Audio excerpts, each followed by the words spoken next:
I'm really liking as it comes together. But yeah, there's a romantic tragedy in this profession. There's this idea that you're giving up everything for the security of your country or for the security of the world. And in the process of that, you have to consider what these people have sacrificed and what they continue to sacrifice every single day. Spies never get a parade. Right.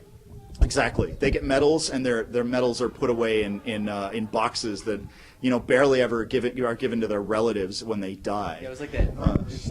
That scene in Donnie Brasco. Have you ever seen Donnie Brasco? It's the classic. He goes through the guy who breaks the mafia over his knee. Comes in, they give him a $200 bonus check and a star that he can never wear because his entire life is ruined. The mob's going to hunt him for the rest of his life. So like that sort of thing. So one of the things we've actually been working with, and this is still in its very prototypical stages, but we're working on some kind of system overall for just the debris that you've acquired over your career as an agent. And sometimes if you're playing right out of the box first time agent, that debris might be gained as you play. And other times if you're playing a career operative who's been around for a while, he might already have some of that. And some of that will be physical, like what you're talking about. And some of that will be emotional, and some of that will come out in other ways. Would this possibly plug into, say, a more diverse or a stronger background system of why did they become a spy? Right. What is their baggage coming into it? Right. Not only just physical, emotional, Yeah, exactly. which could also lead plot hooks for the GM to exploit or expose. Absolutely. Down the road of, well, this was a lost love, such as with Michael and Fee, those sorts of things. Right. And, But I want to get to them first. Okay. Well, he was just talking about, giving them backgrounds, like, what was the movie, The Recruit? Right. Yeah. Where he was all motivated by trying to figure out what actually happened to his father. Right. And he had, like, a career trajectory that had nothing to do with spying or anything. He was, like, a software engineer or something. Right. And And that's part of it is what happens with the civilians. They get pulled into this. I mean, they're part of the narrative as well, and many of them are part of the narrative in that they are actually being played by characters. He wants that other question by players.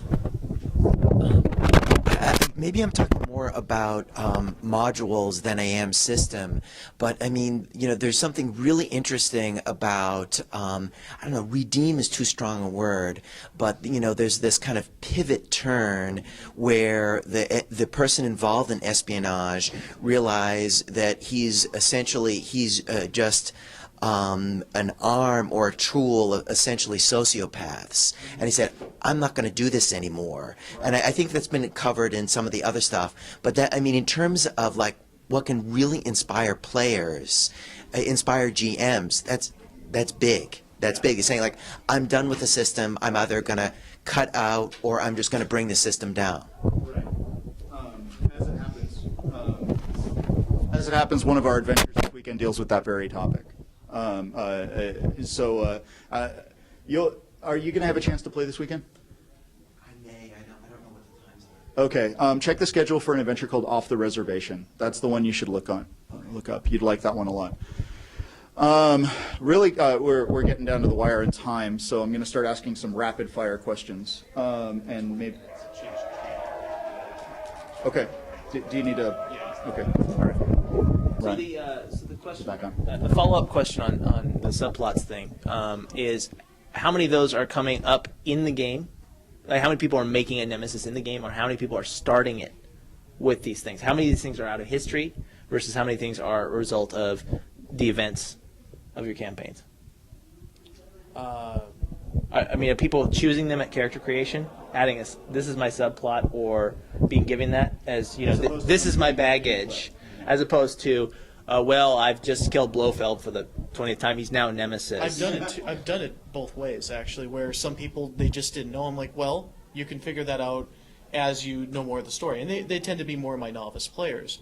Whereas for some people, they were just ambivalent, period. I'm like, well, give me some of your backstory. And then I gave them some baggage and said, well, here you go. Okay. Next time you should pick it if you don't like it. I have characters out, give me a seed of an idea as part of their background. But they let me introduce it in the game, and generally when I did, they started to run with it. They took ownership of it, and in a couple of cases, it actually became integral to the procedure of the adventure. It was completely unplanned. It took it in a completely different direction, and it added immeasurably to the role playing. But maybe our group's a little bit more experienced than most. I don't know, or more into role playing, although they don't ignore combat. Yeah,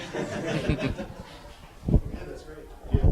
No, you go. I've been asking questions. Go No, ahead for it. get into it. I just was wondering about how many of these are coming out of history versus play. So, Well, you have any more flash questions you want to ask? I'm brainstorming my next one. what's your favorite color? I. Do you like long walks on the beach? Okay. Well, So I'll ask a simple question. What's your favorite gun? What's your player's favorite gun?